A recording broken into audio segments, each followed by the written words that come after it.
The internet has been a very liberating force for smaller retailers, because for the first time in history it enables them to compete head-on with very large chains and household names.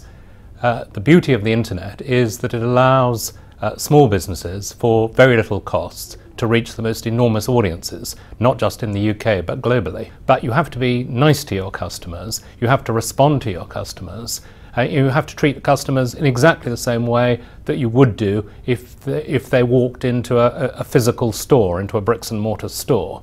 And with that in mind, you can have a very successful e-tailing operation.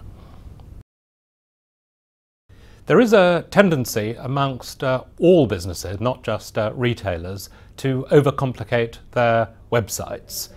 They want to put as much as possible on the home page. The navigation becomes very confusing. And the beauty of a website should always be in its simplicity. Too many e-tailers create a maze around their website with lots of dead ends and confusing signposts for their users. Good e-tailers should really be creating a motorway for their users, so that users to the website can quickly identify the products they want, transact and pay for those products. So it sounds very simple, but actually keeping it simple is quite difficult, but it is necessary if you want to succeed online. There is absolutely no point creating a website unless people can find you. And one of the keys to creating a website that people can easily discover is to optimize that website for search.